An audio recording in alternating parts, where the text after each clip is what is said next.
Imagina que eu era Summer Job, né? Acho que eu fui o Summer Job com o maior retorno sobre investimento da história da companhia.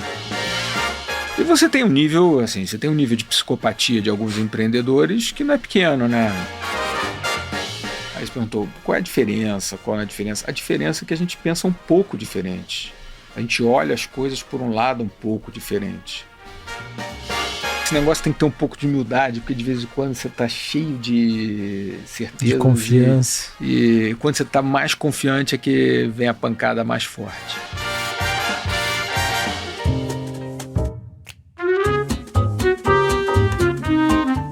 Bom dia, boa tarde ou boa noite, meu nome é Samuel Ponsoni, eu sou gestor dos fundos da família Selection aqui na XP e esse é mais um episódio do Outliers.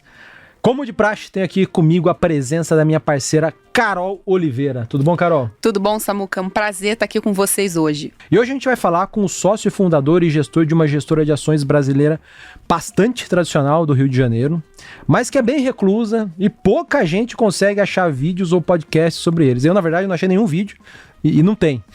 E esse aqui, infelizmente, também não vai ter vídeo, vai ser só áudio.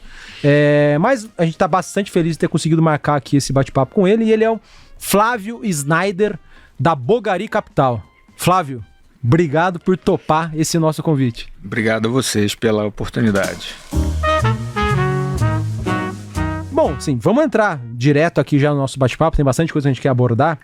Dado que o Flávio aparece pouco, por favor, Flávio, conta pra gente aí um pouco do teu histórico profissional, as principais experiências, tem um histórico longo, até chegar ali aos dias de Bogari, por favor.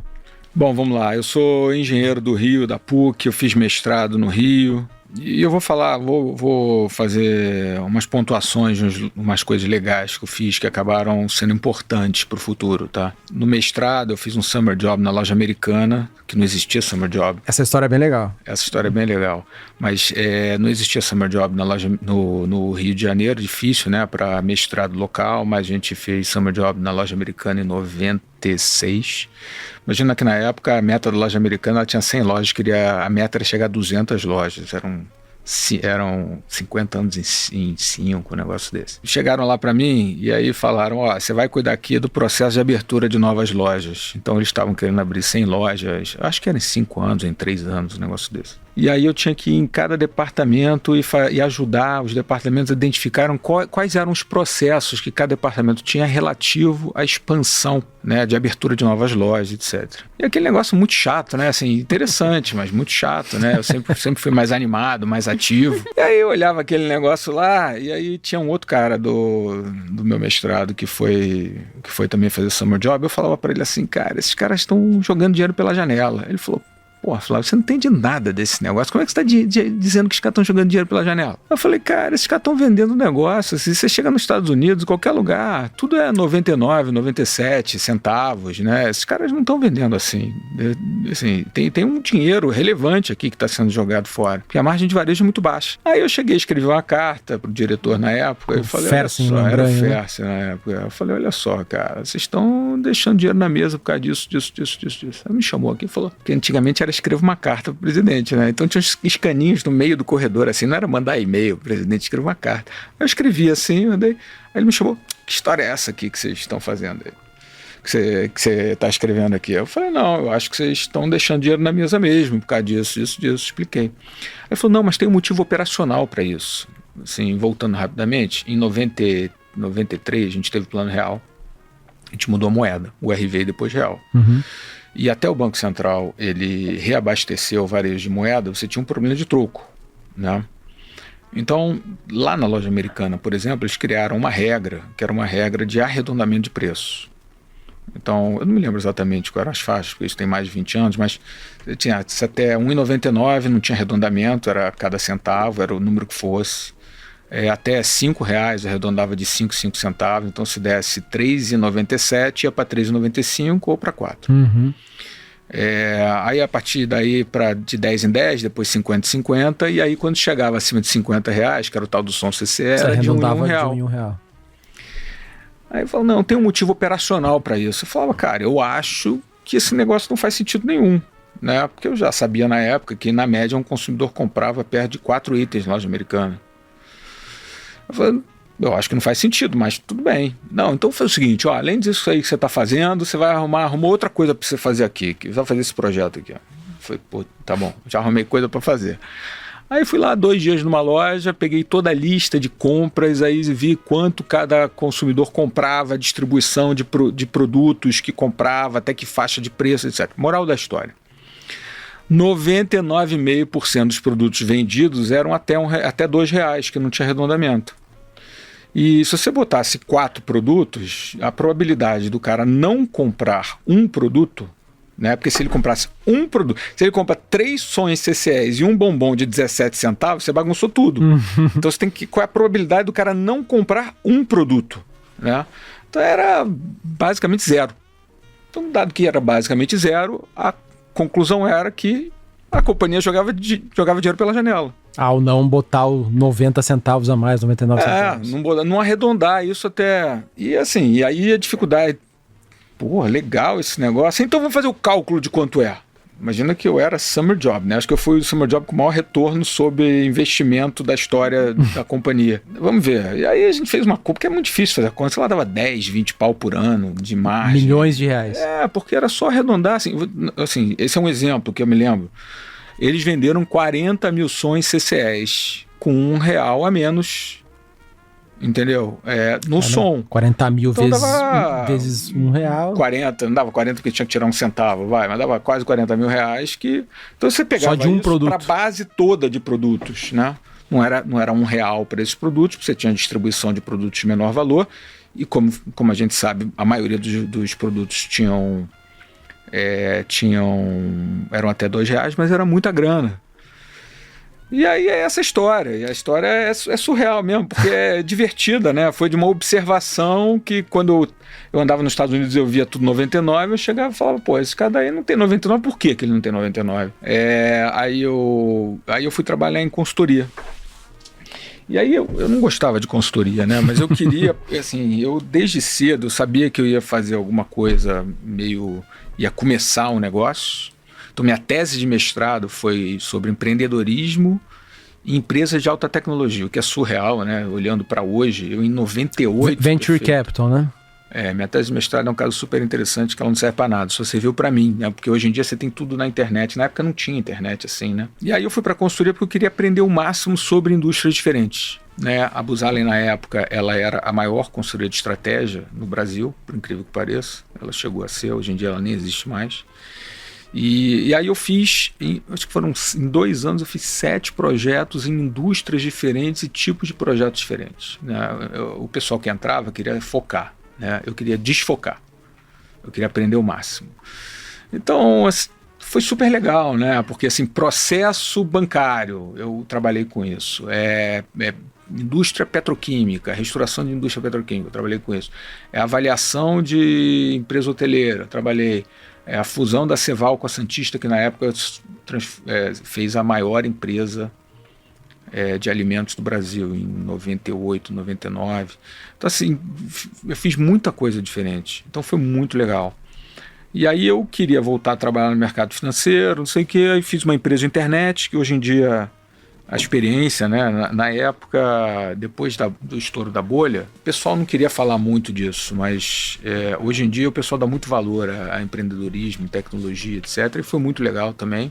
E aí depois eu fui trabalhar na G Telecom, que aí foi a primeira vez que eu fui trabalhar com investimentos. Que era na Andrade Gutierrez, o braço de telecom deles. Que era o braço de telecom, que era uma hold. Foi super interessante, né? Porque aí já é outra experiência totalmente diferente, porque aí você começa a ver como empresas grandes funcionam, por mais que Telemar sempre foi, hoje em dia Oi, né? Quebrou, e já era esperado que ela fosse quebrar, mas eram empresas complexas, com governanças complexas, e assim, eu sempre acho que se aprende mesmo quando dá tudo errado, né? Quando dá tudo certo, você não sabe o que deu certo. Foi super legal, né? Eu fui até 2007 com eles, e eu saí quando a gente comprou a Brasil Telecom, que finalizou o deal logo depois.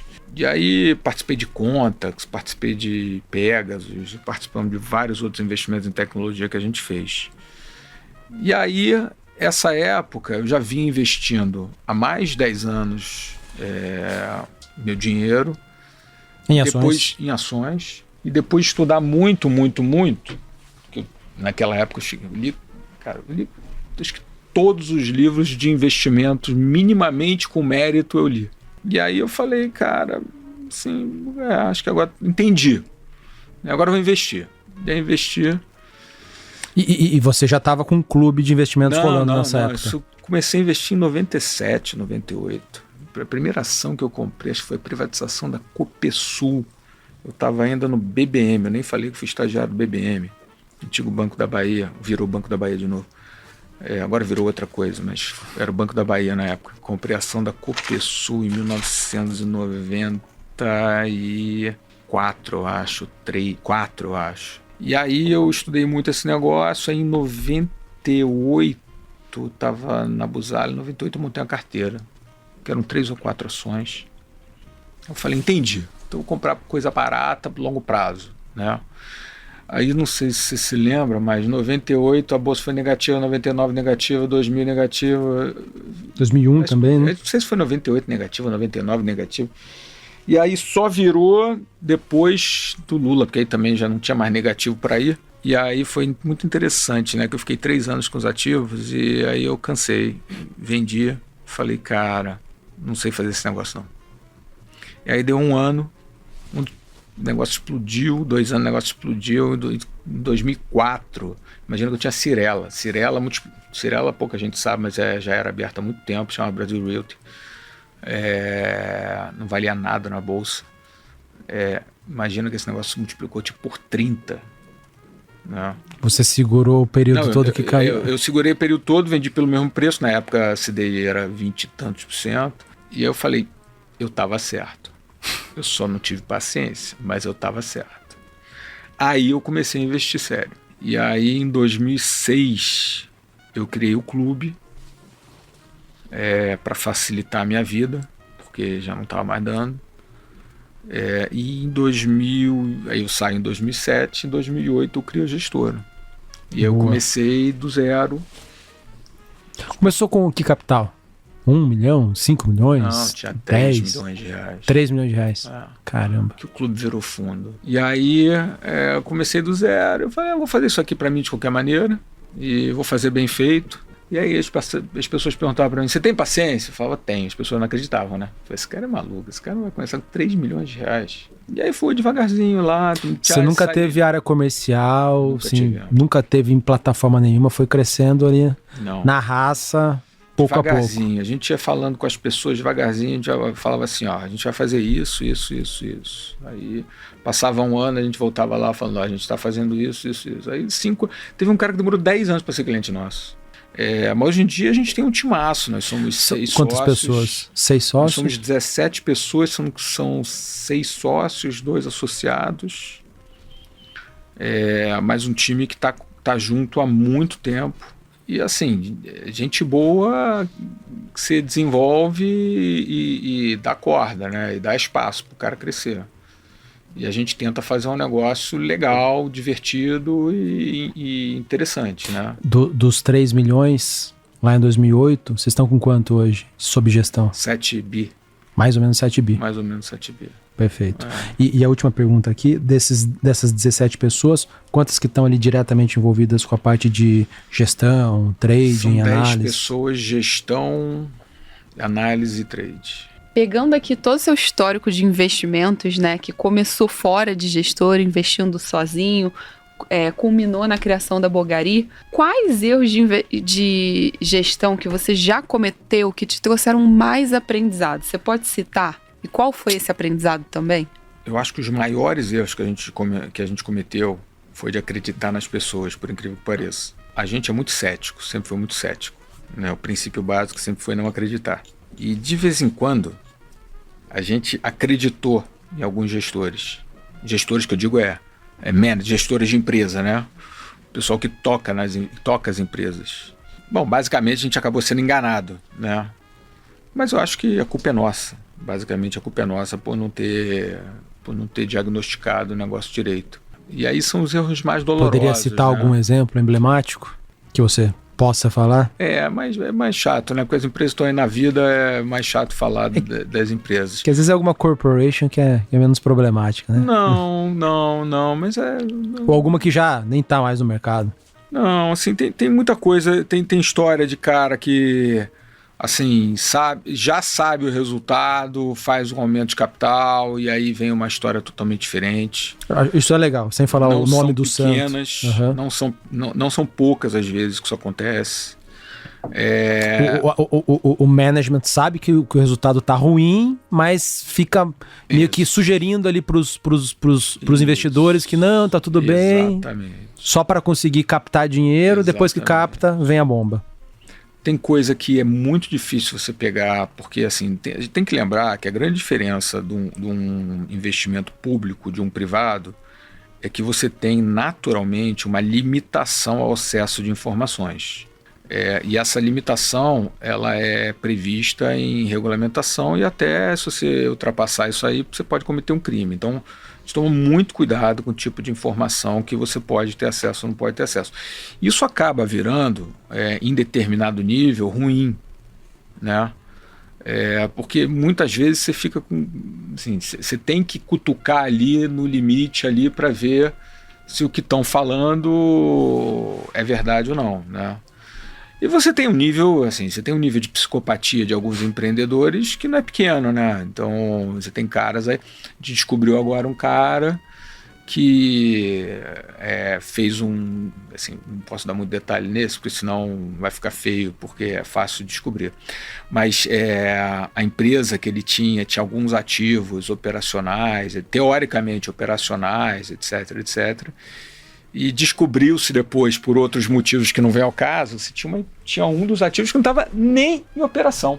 Por outro lado, você depende do relacionamento com o CFO, com o COO, com o COO para montar o seu mosaico e conseguir entender se a empresa ali tem potencial ou não.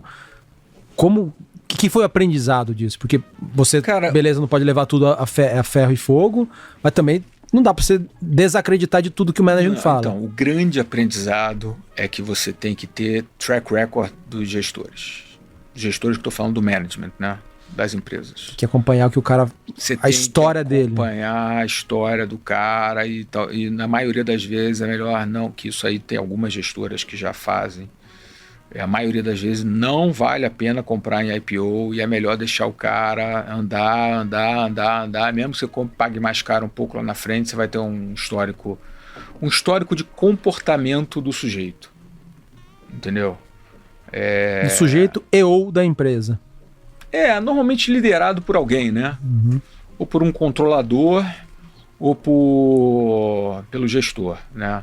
E por outro lado, você tem histórias assim, super legais de caras que eram super controversos no mercado, que se tornaram referências de governança, né? Tipo... Você pega... você pode falar. Falar bem, você pode falar. Falar bem, sempre pode falar, né? É o caso da Cosan, né? Quando a gente comprou Cosan lá em 2000 Muito se falava da governança. Olha, a gente comprou Cosan quando eles fizeram aquela operação de levar o controle lá para fora, que foi um escândalo na época. Que montaram uma holding lá fora, né? Que a gente não foi... A gente falou, cara, a gente não tem nenhum problema com isso, porque a gente quer o controle ainda do controlador, do Rubens Someto. A gente falava, isso não faz sentido nenhum que o mercado está falando, basicamente. E a gente comprou e os caras se mostraram, assim, muito bons operadores. E eles, assim, o mercado é bom, né? Porque ele educa, né? Muitas vezes as pessoas. Se você tratar bem o mercado de forma consistente, o mercado ele te remunera. Então, assim, se você é competente e trata bem o mercado vai pagar na frente. Você consegue se apropriar isso antes. Agora, se você não é competente, também não adianta, né? Esse é o problema. O problema é que empresas que não são tão competentes e business ruins, você acaba caindo num lugar que, de repente, o cara ele não tem incentivo a se comportar direito. Bom, indo aqui falando um pouco mais de filosofia de investimentos, vocês são uma gestora focada em ações, tem lá uma única estratégia, né? O tal do fundo de ações long only, só fica comprado. Um tipo de análise bottom-up, né? Aquela micro que você está muito mais preocupado com a empresa do que com o cenário macro, com o que vai acontecer com os juros, com PIB, com inflação. Mas fora isso até aqui parece ser tudo muito commodity, né? Muito parecido com quase todas as gestoras de ações fundamentalistas. Mas vocês tentam se diferenciar um pouco da média dos outros fundos de ações. Como que se dá essa diferenciação em termos de filosofia de investimentos e até mesmo em termos de comportamento que você incentiva ali dentro do time de analistas. Por exemplo, de se manter um pouco mais afastado das gestoras. Enfim, conta um pouco ali, dentro dessa filosofia de análise fundamentalista, bottom-up, como que você tenta diferenciar a Bulgari das demais? É assim, o que a gente ouve falar é que a nossa conversa é diferente. Né? Assim, é difícil para a gente porque eu não estou na área comercial e não falo com os gestores de forma comercial. Então o pessoal fala que a gente tem um papo diferente, realmente tem outra forma de ver as coisas, outro nível de profundidade, etc. Né? A gente vai no nível operacional maior, a gente quer entender se faz sentido o que a empresa está falando em termos de estratégia e operação, não na narrativa, mas na prática. Como a gente tem muita experiência de negócios, né, que é diferente de experiência de investimento, eu acho que a gente tem um pouco mais de facilidade de ver se os negócios fazem sentido ou não. O que a gente tenta fazer tenta treinar a nossa garotada, que já não tem mais ninguém de garoto lá, mas comparativamente eles ainda são garotos, a gente tenta treinar para eles pensarem diferente. Aí sim, a gente ficava no Jardim Botânico, né? Quando a gente estava no Jardim Botânico... Fugia ali do Leblon. Fugia do eixo, né? Quando a gente estava no Jardim Botânico, ninguém, assim, o cara tinha que ser um herói para passar lá, porque o trânsito era insuportável. Fazendo um preâmbulo aqui, gente, para quem é carioca sabe que o Jardim Botânico é uma missão durante o horário do almoço ali, para encontrar com o time da Bulgari, porque pega bastante trânsito. A gente só descobriu que lá era ruim quando a gente foi para Ipanema. Mas quando a gente estava lá, não tinha ninguém. Hoje em dia tem um pessoal no Maitá, né? Então, assim, Leblon, aí passa pelo Jardim Botânico para ir para o Maitá. Então, hoje em dia tem um pessoal. Aí começou a aparecer um pessoal lá que ele ia do Leblon para o Maitá e passava um pessoal lá. Aí a gente falou, cara, não dá mais, escritório não dá mais. Era um escritório pequenininho. Era. Vamos para Ipanema, a gente não queria ir para o Leblon porque tá todo mundo no Leblon. Né? Mas conta um pouco, assim, o que é essa... O motivo era exatamente esse, a gente não quer que o pessoal fique almoçando todo dia, a gente quer que a gente tenha opinião separada. Para ficar trocando figurinha e eventualmente ficar com a mesma cabeça dos demais. Aí fica tudo uniforme, o mercado ele é muito uniforme. Aí você perguntou, qual é a diferença? Qual é a diferença? A diferença é que a gente pensa um pouco diferente. A gente olha as coisas por um lado um pouco diferente. E assim, os casos que a gente tem na carteira, a maioria deles a gente olhou por um motivo ou por outro, por óticas diferentes. Então, por exemplo, Vibra, que é a nossa maior posição aí, que publicamente aí a gente participou aí junto com a Dínamo e com a Verde para apresentar uma chapa, apresentou a chapa foi eleita, né, de conselho. A gente atua lá desde 2019 praticamente, desde antes da formação do conselho que acabou de sair. E ali a gente sempre achou que uma privatização, se você olhar a história das privatizações no Brasil, no mundo, mas no Brasil especificamente, que é o que interessa pra gente, você tem um ganho gigantesco de eficiência. Tá? Segundo ponto é o seguinte, a BR, né, a Vibra atualmente, ela é que tem mais escala no negócio de escala. E ela que tem melhores ativos no negócio em que logística é importante.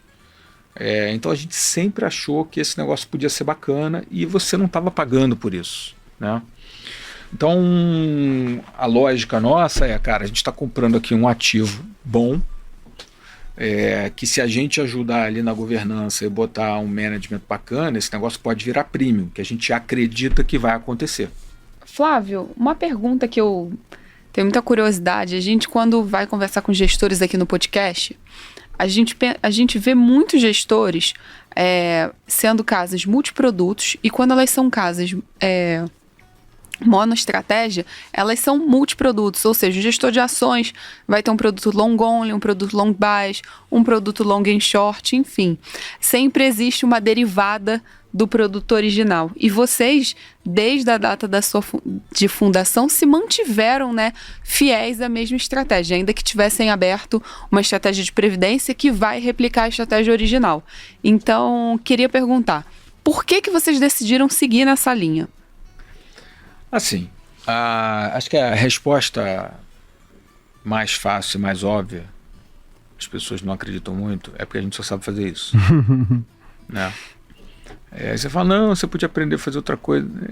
Cara, mas aí Assim, a gente esses outros produtos, long bias, long short, não sei o que, eles têm dinâmicas diferentes. A tomada de decisão ela é diferente. A nossa cabeça é de comprar participação em empresa. Então a tomada de decisão e o ciclo de acompanhamento ele é mais longo. Então a gente normalmente é bom de tomar poucas decisões, né, que funcionam. A gente não é muito bom de tomar muitas decisões. É mais fácil para a gente, é mais fácil tomar poucas decisões à luz do que a gente falou de conhecimento de negócio, etc, etc. E acompanhar aquele negócio e ver se ele está acontecendo. Então, assim, eu nunca acreditei, não é que eu nunca acreditei, eu acho que toda forma é legítima de autoperformar o mercado, mas a gente não tem esse conhecimento. Da mesma forma que a gente conversa muito, que talvez vocês iam perguntar, investimento lá fora. Assim, a gente tem muita dificuldade de acreditar que um cara de Ipanema, ou do Leblon que seja, ou da Faria Lima, consiga operar, conhecer os business melhor do que os caras que estão lá. Porque os caras estão lá. Então, da mesma maneira como a gente aqui, da empresa tal, você faz 3, 4 ligações, você conhece o perfil do cara, você sabe quem é o cara, sabe o histórico do cara, entendeu? Você consegue entender um pouco dos negócios. Sabe, o gestor lá de fora fez faculdade com um, fez MBA com outro. Pô, a gente não tem diferença nenhuma para lá. Então acho muito, muito, muito difícil. Acho que pode ter gente que consegue fazer bem, que tem skill para isso, sabe? Mas eu acho difícil. Você investe, você e os sócios lá em Venture Capital, mais ativamente desde o que? 2016, 2017? Assim, eu fiz um investimento em 2009, né, que deu várias alegrias aí ao longo do tempo. E aí depois a gente voltou, isso aí era começo de Bogari, etc. Uhum. E depois a gente voltou a fazer, eu acho que em 2016. Mas sempre com o dinheiro proprietário de sempre com vocês. o dinheiro proprietário. Mas era outros preços, né, outra cabeça, né? E aí, a partir do ano passado, a gente já falava, e a gente investiu em alguns fundos também, exatamente para aprender e ficar mais próximo disso. A gente falava, vende porque o bicho vai pegar, né? E teve gente que vendeu um pouco mais, teve gente que não vendeu nada, e agora o bicho está pegando, né? Está começando a pegar só. E esses investimentos em empresas de tecnologia, venture capital, menores, né? Muitas startups. Como que isso se fala com o processo de investimento de vocês? No que agrega? Então, eu acho que essa é um conceito legal que a gente tem, né? Assim, eu acho que o mercado, o ser humano genericamente falando, ele precisa delimitar as coisas para facilitar o entendimento, né? Então a gente fala muito de empresa pública, empresa privada, venture capital, private equity, de fundo imobiliário, de não sei o quê. Na verdade, esse mundo é um só, né? O mundo de investimentos, ele é um só. O mundo de negócios, ele é outro, mas ele é um só também, né? Então, você conhecer, e a gente estava muito preocupado com isso. Eu fui para o Singularity em 2015 ou 2016. Aquele curso bacana lá no Vale do Silício. Foi super legal, porque eu tinha um histórico em tecnologia, mas eu estava muito desatualizado. E aí, nessa época, quando eu voltei, eu falei, cara, esse negócio é sério e veio para ficar, né? E a gente precisa se posicionar. Porque o que uma gestora ela tem que fazer, né? Ela tem que ir criando as capacitações. Eu acho que genericamente qualquer empresa tem que ir criando as capacitações que vai precisar no futuro, que seja de tecnologia, que seja de gente, que seja de processo, seja disso aqui. Mas a gestora, mais especificamente, fora a parte processual, que não é exatamente muito complexa, a gente precisa ir criando a capacitação de análise e entendimento das coisas novas que vão aparecendo. Então, quando eu voltei, uma das coisas que eu estava muito preocupado é como é que eu ia me reinserir nesse mundo para eu poder entender o que estava acontecendo, né? E aí eu acabei investindo em alguns fundos de Venture Capital lá atrás, e a partir daí começamos a falar com muita empresa para entender o que estava acontecendo e acabei investindo em algumas empresas. Mas agora, você falar em investimento privado agora é uma loucura, né? O que sai? Assim, me diz qual é a lógica de você investir num negócio privado, você vai ficar travado 10 anos, você pode investir num negócio público muito mais barato que você pode sacar daqui a 6 meses. Né? Não tem absolutamente... Os níveis de valuation de algumas empresas, tem vários casos assim. É isso, não faz sentido nenhum, né? E se você olhar o histórico de Private Equity e Venture Capital no Brasil, você não tem assim uma consistência, você não consegue ter certeza absoluta que o cara consegue, que a indústria consegue outperformar. Existe muita dispersão, né? Diferentemente do Public Equities, né? Que você tem longo histórico, a indústria super transparente, né? Os números históricos, tem casas que acompanham isso, não são nada demais. Existe muita dispersão e pouquíssimos caras que são consistentes. Flávio, a gente falou bastante sobre como vocês alocam, o que vocês fizeram ao longo da vida, mas eu queria até sumarizar, né? Como é que é o processo de investimento da Bulgari? Como é que as ideias elas surgem, viram posições dentro do fundo?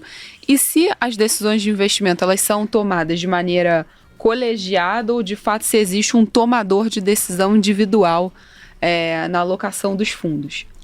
Normalmente, a gente conhece as empresas que têm em bolsa. Né? Vamos fingir que não tenha novos IPOs. Por simplificação, depois a gente coloca os IPOs. Então, assim, a gente tem as empresas ali que a gente já sabe mais ou menos que a gente gosta. Então a gente vai acompanhando isso ao longo do tempo.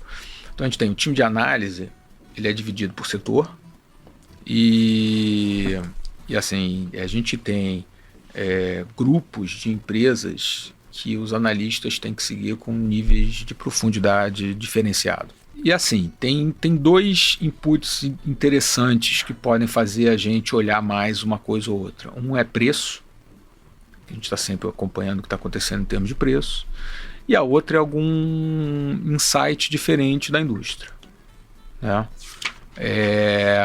Então a gente tem uma reunião, isso foi uma mudança da pandemia, né? Porque por pandemia, como todo mundo estava de home office, a gente tinha que fazer uma reunião diária, de manhã, para botar todo mundo a par do que estava acontecendo, e isso acabou mantendo. Né? Uma reunião que ela é meio dinâmica, de vez em quando tem mais coisa para discutir, ela demora mais tempo, de vez em quando tem menos coisa, ela demora menos tempo, mas o importante é que a gente senta e conversa sobre as coisas. Aí nessa reunião a gente fala sobre as coisas novas que estão acontecendo, todo mundo está na rua o tempo todo, então traz informações com quem conversou, o que aconteceu, o que não aconteceu, faz o update geral, e aí surgem as discussões e as provocações. Né?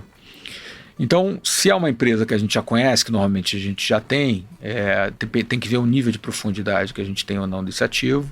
A gente pode fazer só um update, que é mais rápido, né, teoricamente, ou tem que fazer todo o processo de análise que demora mais tempo, demora muitas vezes alguns meses. Né? E esse update ele passa não só pelos números, mas com falar com as pessoas que a gente tem contato das indústrias, né? Das indústrias, da empresa, etc. E muitas vezes são várias pessoas dentro da empresa também. E aí a gente começa a ter uma sensibilidade do modelo de como a gente vê a companhia versus como eles veem a companhia. Começa a botar um pouco de número nisso para saber se os números são atrativos ou não. Então você faz uma análise da indústria, faz uma análise da empresa, você faz uma análise da gestão, do management, da cultura, você faz uma análise numérica. Se a indústria é boa, a empresa é boa, aí você precisa ter um management bom e preços adequados. E o processo de decisão nosso, ele não é único, né? Assim, eu sempre por senioridade se acaba tendo mais peso, é natural, né? Mas a gente tenta colocar as pessoas envolvidas. A gente quer que o analista que cuide do ativo, ele traga e dê a opinião dele, né? A gente quer que ele dê o call dele, se ele acha que tem que comprar ou não e por quê. porque isso é o que faz o cara desenvolver. Não basta falar que gosta, mas você gosta para botar no portfólio? É isso. Ele tem que desenvolver o skill de investimento, né? Porque você tem 2 skills importantes. Tem o skill de análise e o skill de investimento. Que são 2 skills totalmente diferentes. Em que sentido? O que é? A diferença do skill de análise e o que seria o skill de investimento? O skill de investimento é o cara entender o momento em que o ativo está, né, e como o mercado vê esse ativo e a probabilidade do mercado reprecificar esse ativo no nosso prazo de investimento. Porque às vezes ele é bom, mas está bem precificado, não tem muito para ganhar. Ele é bom, ele pode ser um value trap, ele é bom, pode estar caro, não tem momento. Às vezes é barato e vai continuar barato. Vai continuar barato, entendeu? Às vezes o cara tá achando legal, mas não tá vendo que ali na frente pode acontecer alguma coisa. Então, assim, são skills muito diferentes. O skill de investimento é mais difícil e você arrumar um cara que tem os 2 skills é muito difícil. Então, o processo de decisão, ele é um processo meio dinâmico. Né? Um processo em que as pessoas com mais senioridade e mais conhecimento dos assuntos participam mais, são ouvidas mais, e a gente meio que chega a uma conclusão. Você não tem uma formalização de voto, você não tem, porque isso eu acho ruim. Né? Por outro lado, assim, de vez em quando a gente vê coisa, eu vejo coisa que os outros não veem, que eu quero comprar. É raro hoje em dia, porque a gente já está muito azeitado. Mas tiveram casos que eu quis comprar e que funcionou e que as pessoas demoraram a entender o que era o caso. Mas hoje você diria que, lá atrás acho que era mais você, né? Depois veio o Érico contigo, né? Como, diria que é um cogestor ou não? Érico, Felipe. E depois o Felipe também, Felipe De Luca, né? Bernardo participa muito da gestão também. Então, hoje tem o quê? Essas 4 principais pessoas aí participando efetivamente da tomada de gestão, calibrando aí posições, discordando, poxa, tem que reduzir. A discordância pra gente é fundamental. Tem gente que olha e fala, porra, o pau tá comendo. Mas, cara, é assim que tem que ser, né? Assim, porque se todo mundo concordar, a gente tem um problema, né? O que a gente quer é discordância. O negócio é ter humildade para mudar de opinião e saber que você não sabe tudo e que é uma quantidade de variáveis que você não consegue necessariamente expressar. Não é nem justificar, é expressar ponderadamente tudo, entendeu? Outra pergunta é small caps. Assim, como que vocês tratam lá? Tem algum limite máximo para exposição? Não tem? Não, eu acho assim, a gente jogou muito dinheiro com small caps há muito tempo. Eu adoro small caps. E elas são mais simples, mais fáceis de ter acesso a todo mundo e normalmente são mais baratas. Mas hoje, no tamanho que vocês têm, lá atrás, vocês já tiveram muito mais exposição. Small caps, lá no comecinho do fundo, você era pequeno, tal, mas hoje, com 7 bi aí sob gestão, você bota, por exemplo, até 10% do fundo, até 20% do fundo, ou tem algum limite gerencial? Não tem limite gerencial. Tá. Assim, agora não faz sentido você ter coisa líquida. Porque você tem, como a gente estava falando, você tem coisas líquidas muito boas e muito baratas, descontadas. Né? No primeiro momento, a hora que o mercado recuperar, provavelmente as coisas líquidas vão primeiro. Uhum. E aí você tem ainda sempre uma rebarba para você conseguir montar uma carteira de líquidos. Só vale a pena se comprar uma carteira de coisa menor se for para multiplicar. Nesse mercado, se for multiplicar por 4, por 5, senão não vale a pena. Porque para dobrar, tem várias large caps que estão... Tem essa possibilidade hoje. Não precisa disso agora, entendeu? Agora é o mercado está super estranho, é super confuso e tem coisa muito boa, muito barata, entendeu? Boa. Então não precisa se inventar agora. Flávio, o que é risco para você dentro da realidade de um fundo de ações? E como você controla riscos dentro dos fundos da Bogari? Cara, assim, risco pra gente é o que o mundo do valor vê, né? A tal da perda permanente de capital, né? O risco é você pagar caro por um ativo que não vale ou você pagar até um preço adequado e esse ativo desvalorizar, intrinsecamente falando. Então o risco pra gente é a gente quer comprar um ativo que ele tenha fundamento, que ele tenha mérito operacional.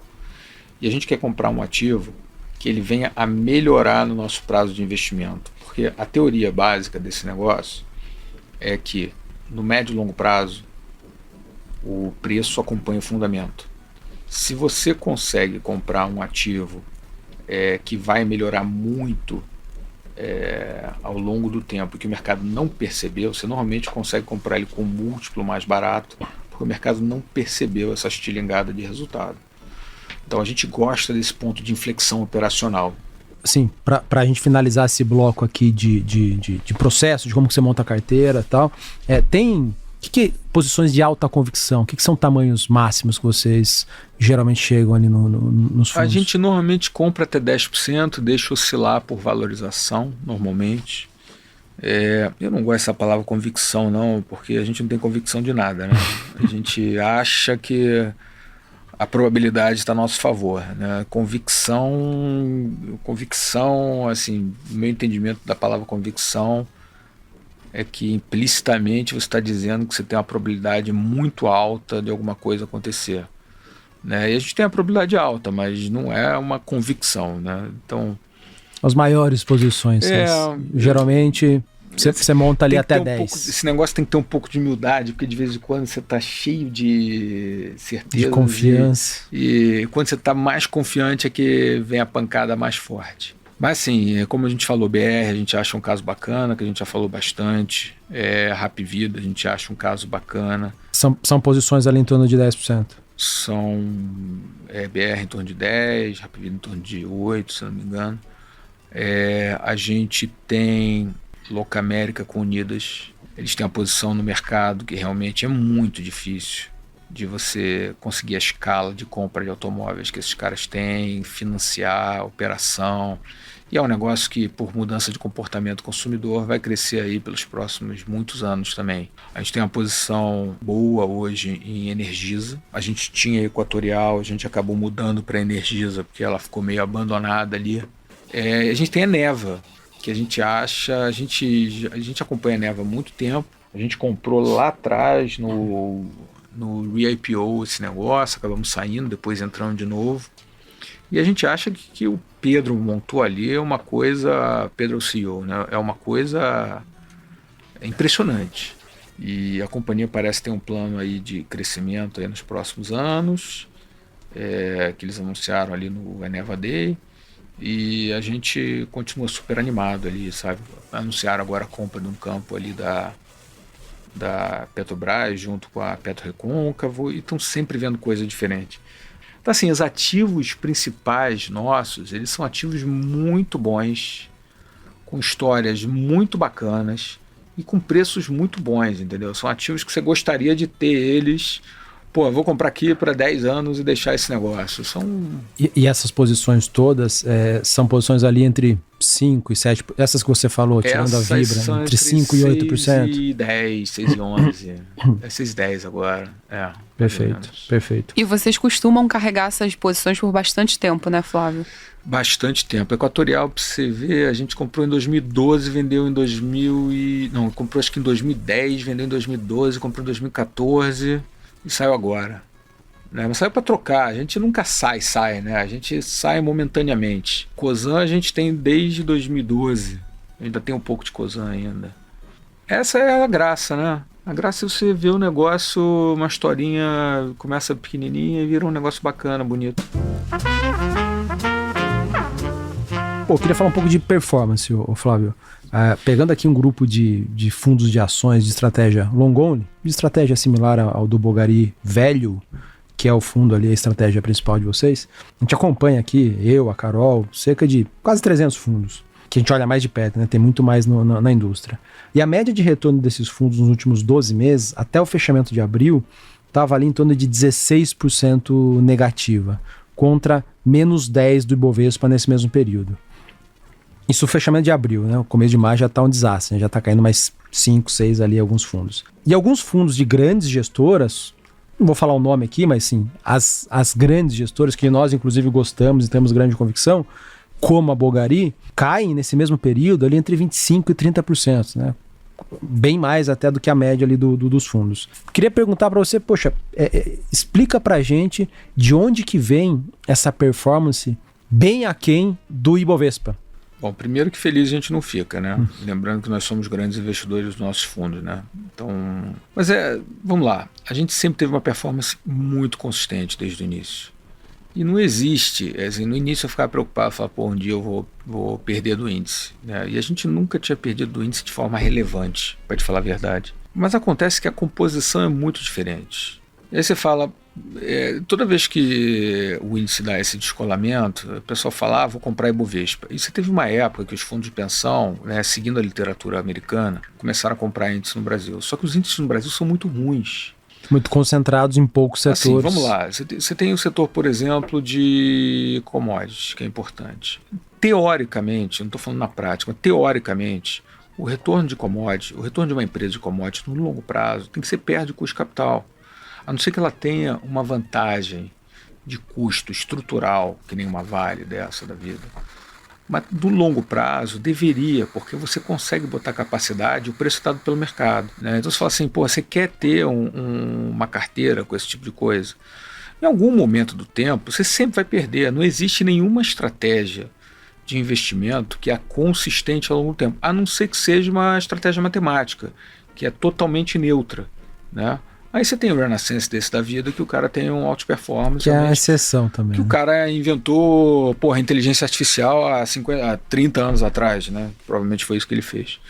E a explicação, ela é um pouco do que a gente falou aqui antes, né? Assim, um pouco de fundamento teve impacto um pouco nos fundamentos das empresas, né? Porque você teve maior inflação, você teve perda de renda, você teve maior custo de capital, você teve uma desarrumação de todo o mercado, etc, etc. E você teve uma compressão de múltiplo muito relevante, né? Então, se você somar isso tudo, você vai ver por que os fundos locais, por que uma BR distribuidora está negociando a 10 vezes lucro, por que uma Hapvida está negociando a 12 vezes lucro, 11 vezes lucro pós-sinergia, né? É por causa disso, porque caiu mesmo. É doloroso, mas o paradoxo da dor, da queda, é que fica muito mais confortável você ter. Mais uma vez, não quer dizer que não vai ficar mais barato. Sempre pode ficar mais barato. Mas é muito melhor você comprar 10 vezes lucro do que a 20 vezes lucro. Não tem nenhuma dúvida com relação a isso. Você tem um segundo aspecto, que é o aspecto técnico. Assim, o que aconteceu de fluxo? Você teve um aumento de taxa de juros de 2 para 13, né? A democratização do mercado, ele tem o vai e vem, então ele foi democratizado com muita gente que não estava preparado para tanta democracia. E aí o cara agora está entendendo que, não é só festa. Ele está falando, será que não vale a pena eu ficar aqui? Vou realizar isso aqui, botar em outro negócio, fazer. Então assim, você teve um volume de resgate que não acabou, vocês sabem que não acabou. Você tem um volume de resgate importante de investidor local. Quase 40 bi nos fundos de ações só neste ano. Só nesse ano, mas desde o ano passado até fevereiro ou março dava 10% da indústria a preços iniciais. Então em preços médios aí vai se ter mais do que isso. Que a indústria acho que era de 500 bi no passado, um negócio desse. Então você teve a venda do pessoal que está alocado em fundo local, que tem pouca commodity normalmente, você teve a compra dos gringos que compra índice. Que é commodities de bancos. Commodities grande ou parte. índice ou coisa mais líquida. Então você teve esse descolamento. Agora, você fala, você gostaria de ter parte da tua grana em índice? Não quero. Você poderia ter estratégia? Cara, pode, mas aí é um pouco do tipo de gestor que você quer. Entendeu? É por isso que quando você vai fazer um investimento, que você vai montar uma carteira de investimentos, você tem que ter gestores, como você falou, com características diferentes. Né? Você tem caras que são mais ligados a fundos macros, que têm mais facilidade de entrar e sair de setores. São caras que tradam mais, etc, etc. Você tem o pessoal de valor, o pessoal de longo prazo, você tem o pessoal intermediário entre os dois. Então, você tem que ter uma carteira que você, na média, você vai performar bem em quase todos os mercados. Ou você fala, não, eu acredito, a estratégia de valor é uma estratégia que tem 100 anos de comprovação estatística, né? Tanto em qualquer mercado. Tem vários períodos onde você fica para trás, não tem jeito. Então, você pode falar, não, eu quero uma estratégia que eu sei que vai funcionar. Meu dinheiro está numa estratégia que eu sei que vai funcionar e que eu cuido do dinheiro. Entendeu? Mas num período que não pode ser 12 meses. Exatamente, o período de 12 meses é tão arbitrário quanto o período de 1, 2, 3 ou 5, ou 12, ou 20, entendeu? Para ações é muito curto. É muito curto, né?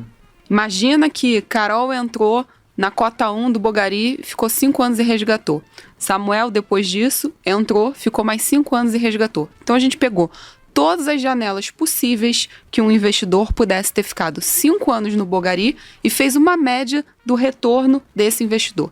Na média, quem ficou 5 anos investido no fundo teve um retorno de 123,70%, contra 43,75% do Ibovespa na mesma média e 90,08% do IQT Ações Ativo, que é um índice que mede o retorno dos fundos de gestão ativa de renda variável no Brasil. Então, quem teve paciência teve um retorno que compensou essa paciência. Mas teve que ficar ali 5 anos assim, na média. É difícil mesmo, assim, é interessante o dado. O problema é que você tem que... Investimento em ação tem que ser uma parte do teu patrimônio que você não vai precisar. Não vai precisar no curto prazo. No longo prazo. Que você não vai precisar e você não vai olhar. Você vai precisar daqui 5 a 10 anos. Isso. E que você não vai olhar. Assim, se você for olhar, você vai se automartirizar. Obviamente você tem que acreditar e ter um mínimo de confiança de que você escolheu alguém, bacana para tocar a tua grana, né? Mas se você tiver que sacar em algum momento do tempo de forma obrigatória, você pode ter um problema. Você pode ter que sacar nesse momento. Que tá caindo 30%, 40%. E normalmente é isso que acontece, tá? Normalmente o que acontece é que as pessoas precisam sacar nos piores momentos. Ou elas acham que tem que sacar, elas inventam um problema. Não, meu pai tá precisando, preciso fazer uma cirurgia agora. É isso. Então você tem que ter grana, você tem que ter aquela grana que você não vai olhar nunca, que é de ações, que vai por um prazo muito longo, você tem que ter uma grana de longo prazo de renda fixa, você tem que ter uma grana de renda fixa mais curta. Não sei como é que de emergência. Isso, mas na minha cabeça é assim que... Mas assim, beleza. Isso olhando a figura mais geral para os fundos de ações. No caso da Bogari, teve ali 2 ou 3 papéis que machucaram mais e que se provaram ser erros, cara, e vocês zeraram? Teve um erro grande que foi o Via Varejo. Via Varejo foi um erro grande. Assim, é até chato, porque a gente acertou o operacional e errou o investimento, né? Acertaram a melhor operacional, mas o preço da ação... Não, a gente acertou a melhor operacional. A gente fez um trabalho bacana e a gente achava que eles tinham condição de virar o operacional que eles viraram. Qual foi o erro ali? O erro ali é que o caso de investimento estava muito justo. Tinha pouca margem para erros. Tinha pouca margem de segurança para erro. E aí é o seguinte, empresa bagunçada, né? Ela foi uma empresa mais bagunçada, teve na mão dos franceses. E aí veio um volume de contingência trabalhista gigantesco, que a gente até, no balanço que saiu esse negócio menor, a gente até tinha identificado esse Essa negócio. História é interessante, que vocês olharam isso há quanto tempo? Que vocês identificaram ali um negócio estranho no balanço? Deve ter um ano, não sei se foi 3 trimestres, 4 trimestres, mas a gente olhou, estudou o balanço, falou, cara, tem esse negócio trabalhista aqui que não estava previsto. Cara, mas a gente foi, investigou, não sei o que, falou, não sei o que. Cara, o negócio virou 2 bilhões de reais, né, cara? Uma empresa que não estava exatamente com muita folga, né? E a ordem de grandeza de lucro dela é o quê? Algumas poucas centenas de milhões. Assim, o lucro potencial teórico dela é 1 bilhão. Né? O cara estaria, teoricamente, 2 bilhões aí de... Mais ainda. E você está no Brasil, né, cara? Então, no Brasil, você tem as plataformas chinesas e asiáticas em geral, que entram aqui com muamba e nada, né, cara? Ninguém fala nada, né? Então, todos estão sofrendo, e aí a companhia, ela estava um pouco mais ajustada, teve esse negócio que deixou ela bem mais fragilizada, e com essa competição... E aí o negócio realmente foi um erro nosso, assim, muito tempo que a gente não errava nessa magnitude, foi um erro, e a gente deu uma reduzida grande nesse negócio, ficou só com um pouquinho, só para ver o que acontece. E o que é outro que colapsou, que o papel caiu, mas que vocês discordam completamente do mercado e que vocês até talvez tenham aumentado? Não, você tem, assim, a maioria dos ativos que a gente aumentou, tá? Porque a gente acha que eles têm valor. Assim, você tem o caso do Banco Inter, que assim, existe uma discussão, assim, a gente realizou realmente uma posição muito grande. E ela mesmo assim caiu 80%, mas a gente ganhou muito dinheiro com esse negócio. E esse ano caiu muito mais, né? Então, você vê o banco, agora está se penalizando tudo de tecnologia, não interessa, não vê o caso. No Brasil e fora do Brasil, principalmente. Mas a empresa, ela está redonda, né? Ela tem uma estratégia diferente, ela não é lucrativa agora em T0, a estratégia dela é crescer, botar a base, criar uma plataforma. E vocês que estão nesse business, vocês sabem a dificuldade e complexidade que é montar um banco digital, né? Não é uma coisa tão fácil quanto parece, né? Você tem vários caras que tentaram, mas quem vingou fazer o banco digital mesmo, de varejo? Tem o Inter, né? O Nubank fez um negócio bacana, mas ainda não é um banco digital. Vocês estão começando, o BTG está começando. E é um negócio muito difícil. E o cara conseguiu botar de pé um banco todo digital, né? Então a gente acha que esse negócio tem valor estratégico. Esse negócio vai continuar crescendo durante muitos anos. E vai ganhar escala e vai começar a ter lucratividade mais para frente. Agora o mercado, esse negócio está negociando a 1,2 book, não estamos nem falando mais em preço por cliente, o book deles é a 9 bilhões, né? Ele está negociando a 1,2 book.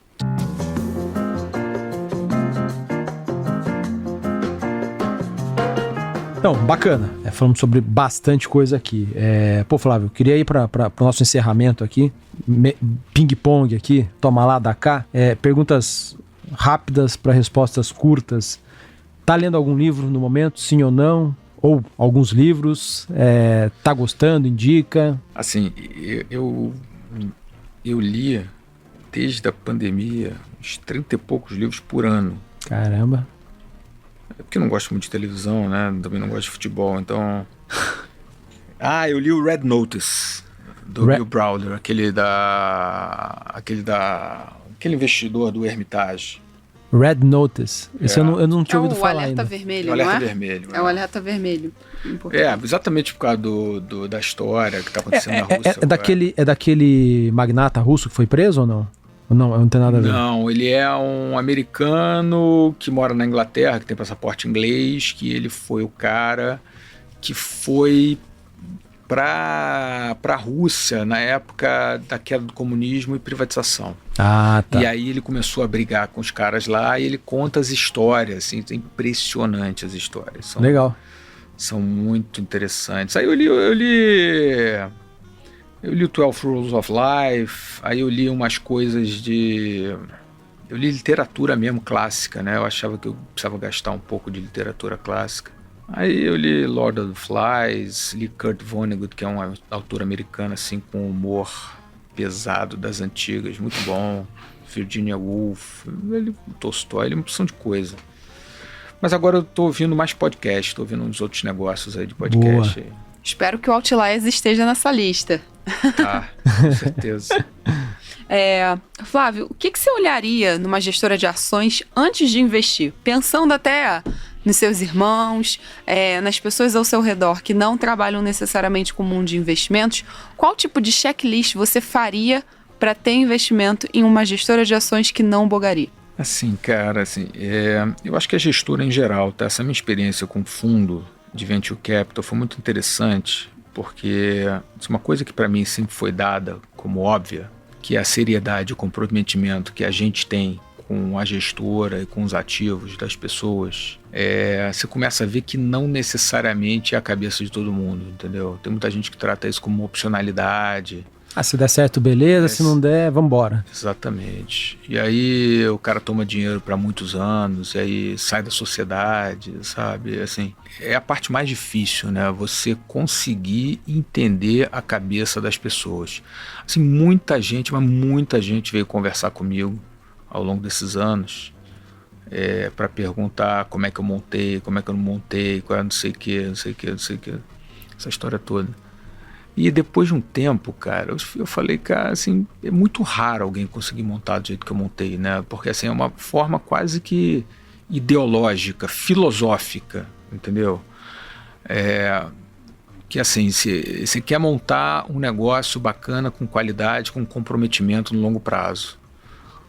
E o resultado, ele vem disso, né? E a maioria das pessoas, elas querem um resultado no curto prazo, ou até elas não querem, elas acham que elas querem no longo prazo, mas elas não têm paciência para esperar o longo prazo, né? E aí eu fui meio desistindo. Falava, cara, porra, olha só, eu montei assim, assim, assim, mas eu vou te falar, a chance de você conseguir montar isso é muito pequena.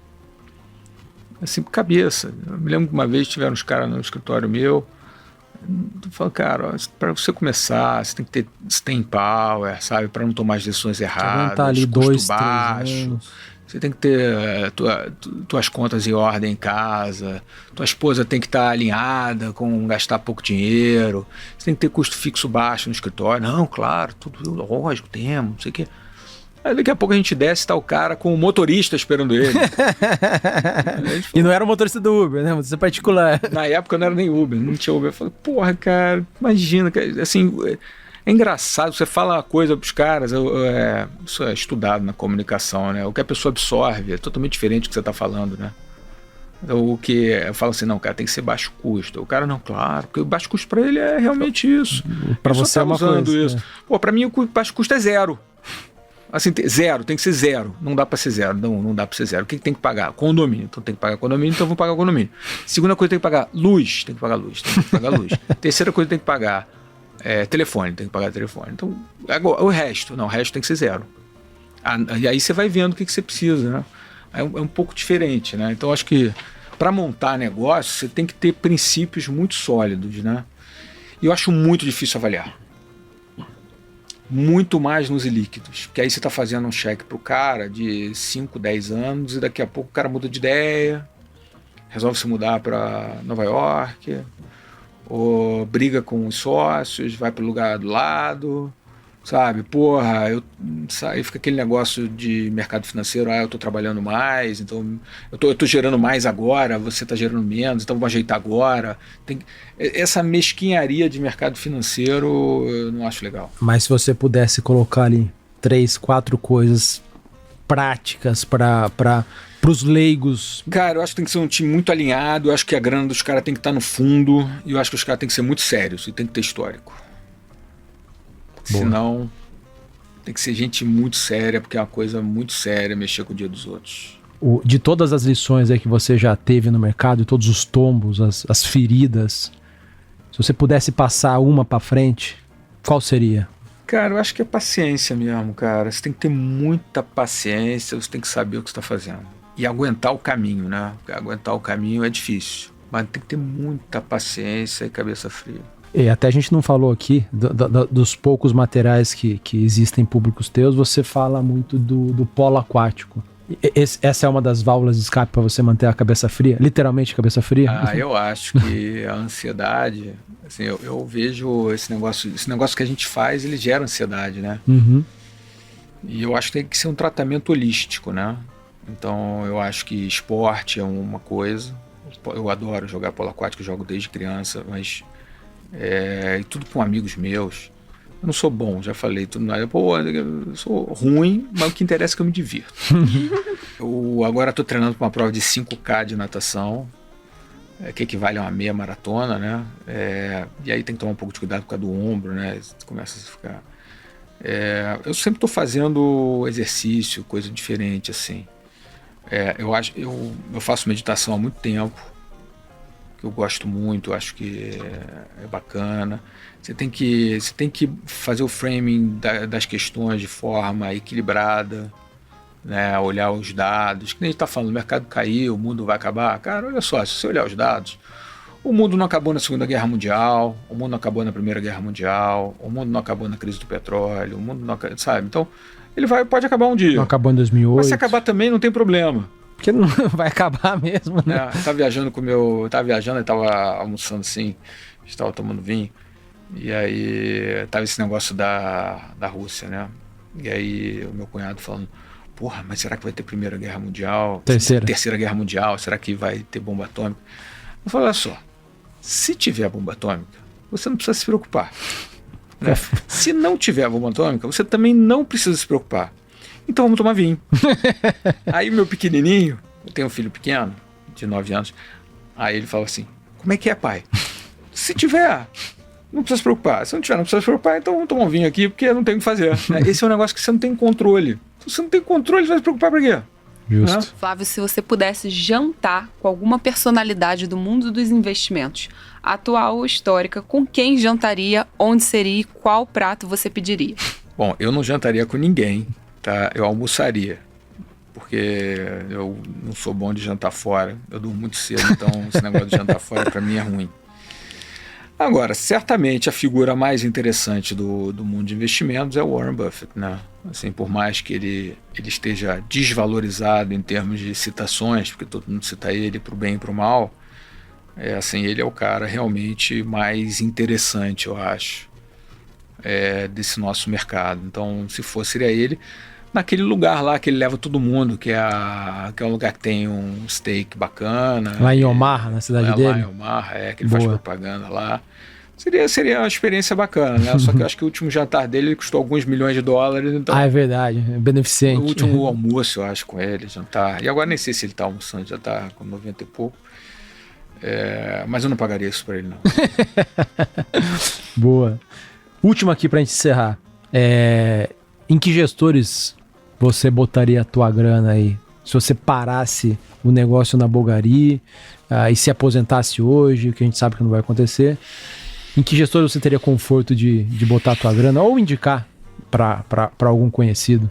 Olha só, os gestores que eu colocaria, assim, se eu parasse e não tocasse mais minha grana, que eu acho que a probabilidade tende a zero, né? Até eu morrer eu vou fazer isso porque eu gosto. Em ações, provavelmente eu colocaria com os que estão fechados, né? Eu acho que quem faz os melhores trabalhos aí, eu acho que a Dynamo faz um trabalho assim, de muita profundidade, realmente, tem que tirar o chapéu para eles. Assim, a gente teve essa experiência agora de trabalhar com eles no caso da Vibra. No caso da Vibra, eles lideraram, eles foram muito gentis com a gente de dizer que a gente fez o negócio, mas eles lideraram o processo e eles são muito competentes, realmente tem que tirar o chapéu para eles. Assim, em multimercado, eu tenho um pouco de dificuldade de multimercado, porque eu acho que o pessoal ficou muito grande, assim, está tendo agora um resultado que não teve durante muitos anos, né? E os resultados sempre vão das grandes ondas, então, sabe... a queda do dólar, a taxa de inflação, sabe? Eu tenho um pouco de dificuldade, né? Nos ilíquidos, assim, fala a verdade, venture capital, eu tive essa experiência e eu não estou animado agora, e eu acho que os gestores brasileiros, eles têm muito a se provar, né? E eu acho que todos eles foram para tamanho e esse mundo é um mundo em que não dá para ter um tamanho muito grande se você quiser ter um retorno, porque aí vira uma loucura. Você quer aumentar nunca vi isso na minha vida, mas você quer aumentar o valuation da empresa para poder alocar mais capital, para poder caber no seu mandato. Que é uma loucura, né? Assim, é um contrassenso. O SoftBank fez, né? Exatamente. O SoftBank e a torcida do Flamengo e do Corinthians toda. Que o SoftBank fez um tamanho bizarro, né? Distorceu o mercado global de venture capital. Ele distorceu de forma dramática, mas todo mundo entrou no barco. Então, assim, eu acho que agora vai ter que dar uma parada, assim, vamos ver aí o que o pessoal vai fazer. Eu acho que tem que... Eu sempre gosto de esperar um ciclo. Um ou dois ciclos, e por isso demora, né, a tomar as decisões. E eu acho que esse negócio de volume ficou muito... Tem muita gente muito focada em volume, né? No business de volume, menos no... de performance. Menos no performance. Agora, quem faz um trabalho muito direito, assim, realmente, que eu acho que é o melhor, mas que não tem um fundo Brasil, é a GA, né? General Atlantic. A General Atlantic tem um fundo mundial, que o Martin Escobar, que tá lá no comitê, tocava América Latina, etc. Os caras são muito bons, assim, o histórico dos caras é realmente surpreendente, assim, tem que tirar o chapéu para os caras.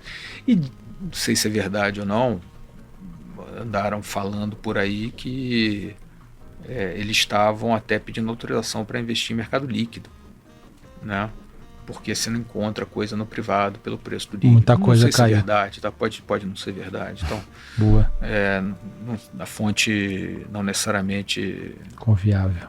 Não sei se ela é confiável, não sei se é uma fonte primária, então... Boa. Mas é isso. Boa. Mas, cara, obrigado pela participação. Acho que é legal nesse momento aqui mais adverso de mercado ouvir cabeças boas como a tua para esclarecer um pouco mais aí os nossos investidores, cotistas, os teus cotistas, investidores também. Mas valeu. Eu que agradeço a oportunidade de falar. Assim, a gente fala pouco, mas é sempre bom falar um pouquinho, eu acho, para as pessoas entenderem um pouco o que a gente faz. Agradeço vocês aí pela oportunidade. Valeu. Carolzinha? Muito obrigada, Valeu. gente. Foi um prazer. Pessoal, procurem a gente ali nas redes. Eu tô no Instagram como @samuel.ponsone. E eu tô como RSO_Carolina. E é isso, pessoal. A gente vê vocês no próximo. Abraço!